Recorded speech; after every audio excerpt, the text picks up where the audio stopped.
welcome back to your Monday list. When it's still to come, his character Graham Proctor has well, he's got to be one of the most unlikable love rats on Coronation Street, but will girlfriend Tina forgive him as he and Sheen prepare to leave the street tonight? Look, you should look ashamed of yourself. Should. Give him a round of applause. It's Craig Gazy. Now, a huge congratulations to singer Lily Allen and Sam Cooper, because this weekend they tied the knot, became husband and wife, and the celebrations didn't end there. It was at the wedding breakfast that Sam announced that Lily was, in fact, 4 months pregnant. Oh, isn't that lovely? Now, they did very, very well to keep their news secret for a whole 4 months. But was it the case with us when we were lucky enough to be pregnant? Did you manage to keep your secret until your 12-week scan? It took me a long time to have Keely. In fact, I think it was 8 years. So I was just overexcited every time I thought I might be pregnant, and I wasn't, and I wasn't, and I wasn't. So the day I was just... I couldn't breathe through just happiness and relief, to be honest. But the only thing was I was really thin, really, really thin in those days, and you couldn't see anything. And as it went on, it got to 3 months, 4 months, nothing, absolutely nothing. So I bought myself what could only be described as a yellow tent, which was like this. And I wore it, and it was like, honest to God, it was like that. And I waddled. So I thought, people are bound to think I'm something wrong with me now. Wrong with me. And anyway, they didn't. And they just thought I was slightly loopy. And so, yeah, and it was 7 months before you actually saw anything. So I just want everybody to say, oh, was he having a baby? Yeah. I'm having a baby. And I said, yes, and I just thought, because I couldn't hold it in. It was just exciting. Well, considering that I'm known as Gob of the Time, especially by my husband, when I found I was pregnant with Matthew, who's now 22, Tim and I had only been together for about 6 months, and I'd come out of a not very happy marriage before, and Tim and I obviously weren't married, and my parents wouldn't have minded that, but I wanted them to know that this was the right thing. So I told him, and we were obviously ecstatic, and it was lovely and everything, and I said, but let's just wait until the dust settles, and I want to see that everything's all right, and da-da-da-da-da-da-da-da. And so he promised that he would, and he was filming a sitcom called A Kind of Living at the time with Francis de la Tour, and he promised faithfully that he wouldn't tell anybody, and the next day the phone rang, and the whole cast were on the phone going, congratulations! The next day, and I was like about 1 minute pregnant. Oh, he was excited. I think I tried for about 1.5 years, so did the test, and there the line was. Phoned my best friend, told her, and I said, I'm going to buy some booties for when my husband came home at the time. So he came out and said, oh, I bought you a little present there. So he unwrapped, and I was like, yeah, I'm pregnant. And we were told the world, absolute world. And then I thought, I'm going to do another one, just because for the hell of it. And the line was, well, I actually wasn't pregnant, or I was just for that day, because the line was definitely there. Gutted I was. So that actually the next time I was, I obviously didn't believe it, you know. I thought I was on 3 packets a day of those blooming things. Cost me an absolute fortune. I was doing them all day. I'm like, there, it's still there. Told everybody, but no, the second time, because of the first time I made a complete fool of myself, I did wait. I was skint, but I waited. I spent it's so hard, much isn't money. it? Because, you know, they say you shouldn't tell anyone until your 12-week scan, and the reason they say that is because of, you know, if anything does happen, then you have less explaining to do, I guess. But I only told, like, the smallest handful of people. Our parents knew, and our very, very, very best friends.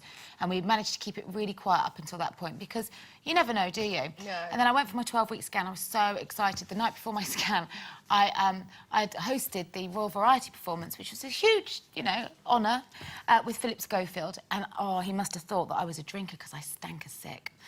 I could not stop throwing up, and I kept running off to my dressing room and then nodding off, and he must have just thought, you know, she's rubbish under pressure. Look at her. She's just terrible.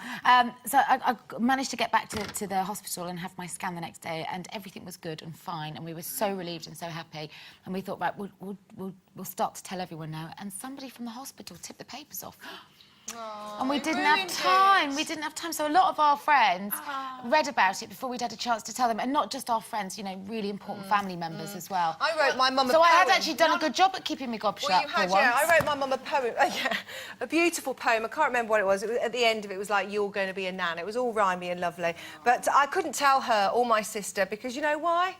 They're hairdressers. The whole of Birmingham would have known within an hour and a half. The second time, just quickly, when I discovered that I was pregnant with Louis, we discovered it and then didn't talk about it for a month because, of course, I was 97. And we'd just been for a weekend in Amsterdam and I felt so guilty because I'd promised to take Tim to a sex show and then I got so poorly I couldn't go, so it was like, oh, I feel so guilty, pull me nightie down when you're finished, and that was Louis.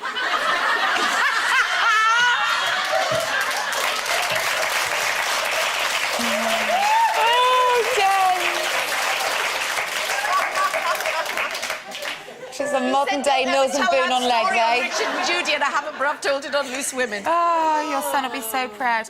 But on a more serious note... Well, on a more serious note, we'd like to say a huge congratulations to Lily and Sam because 4 months in, it's a lovely secret they've kept. Now, on a more serious note, another one. Thousands of men who've been accused of rape but have never been found guilty will have their DNA records destroyed under new plans by the Home Office, it's been announced today. Ministers say the current system, where the DNA of men who are then cleared and not charged of rape are retained on a government database, and they say that infringes their civil liberties. Labour, however, have said that this move could potentially put women at risk in the future. So, do you think it's only right a man who's not found guilty of rape has his DNA removed from the national database? Yes, I do. I do, because if I was in that position and I was proved innocent, I would want my DNA taken away and to make me feel that I had actually done nothing wrong, everything's cleared, everything's taken off the shelf and I can rest easy. I would. I think that if that's your wish... If you're innocent, it's not a matter of public record. It's a matter of police record. Because so it doesn't say anything about your innocence. But I think it's a principle, and for me, anyway, I would insist that it was taken off because I wouldn't want, say, it amongst other guilty people's DNA in a file. I don't want mine there because you've proved I know I'm innocent and I've now proven it, and I would want it out. I would feel on the contrary, really, because I think that if I was in that position and I was proved innocent, I would want to be publicly exonerated so that people knew that I was innocent. But I think that I would want it to remain on there in case such a time that anything, well, in the unlikely event, I suppose, that would happen again, that they've got the evidence to prove, that I was innocent. The one thing that I do feel, which is, I hope not going into a different topic, is the fact that the law that absolutely angers and infuriates me is the fact that the person that accuses of rape remains anonymous, but the person accused, before they're even charged, is out there on the front of a newspaper, and these people never recover from that stigma, ever, ever, ever. And it's before they're even charged, it's when they're just a suspect. But on a crime like a rape, a DNA, it really will clear the matter up for once and for all if DNA is present, or you know, well, let's not get too graphic about it. But don't you think that if you have nothing to hide and your DNA remains on the system and you have already been questioned, maybe in the past, in connection to a sexual offence, that when another crime appears that you maybe would have been questioned for again, you're going to get that knock at the door and be called in because you do have a history. DNA could exonerate you. It could prohibit any further or future embarrassments. And also, you have to acknowledge the fact that DNA is probably the greatest breakthrough the police have had to work with in modern times. And you're kind of asking them to then sort of work with their hands tied behind their back.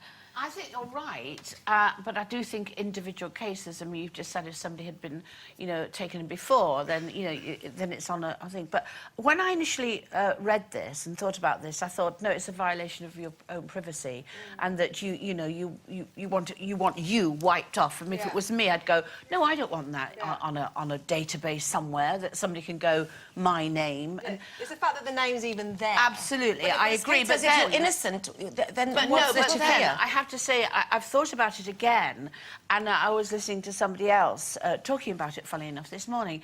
And actually, to be fair, I think you've just said it. It's an amazing thing, isn't it, DNA? It's amazing that we have all this technology now, and that they can go back. Well, when you look at those cold case files, those programmes that I love, it's amazing. Well, that's what they use it for, you see. When people think they've got away with things for 30 years. Well, that's what I'm saying, and that's what I was listening to today, and I thought, isn't that incredible that we have this technology? So maybe we should actually rethink it in a way that we have it, why shouldn't we use it? Totally. I mean, it's no different to fingerprints. Your fingerprints, once you've Well, been that's fingerprinted, true. remain on file. They will tell you... They are your DNA as well. You get fingerprinted everywhere, don't you? You get fingerprinted when you go to immigration in America. Exactly, so what's the problem with having a DNA sample on file? Well, because it's not connected to a crime. You're being fingerprinted because you're going into the country. Yeah, you're not saying, here's my DNA. Well, you know, they're asking for your DNA. You got your DNA, but you didn't do anything wrong. I don't think it should be there. If you're innocent, I wouldn't want my rule that privacy. they had everybody's DNA. That would be a different thing. Yeah, everybody, or... I just think it's an invasion of privacy. But just say if you're innocent. OK, just say you are innocent. You've been through the embarrassment and the terrible humiliation of being wrongly accused for rape, and it takes a long time for that stigma to fade. And many years later, another spree of rapes occurs in your area before they come and knock at your door because they no longer can exonerate you because your DNA sample has been taken off. Would you rather not have the shame of the police back on your doorstep and everyone talking again? No, but I'd rather have it the time in between. I'd do it again, but I'd rather have the time in between being absolutely clear of everything. But what about if a guy, you know, has been taken in and he's been let off and, you know, as far as we're concerned, he's innocent, and then a few years later he's brought in again and, in fact, he wasn't innocent. They now have his DNA, don't they, there? So they can go back the 5 years before when supposedly he was innocent. It's a really difficult thing to make a decision on, isn't it? Lots of grey areas. It's not very black and white at all, is it? OK, well, if you've been affected by anything we've been talking about, go to our website where you'll find details of groups who'll be able to offer you all the kind of information and support you may need. We're going to take one last break. We'll be back in 3.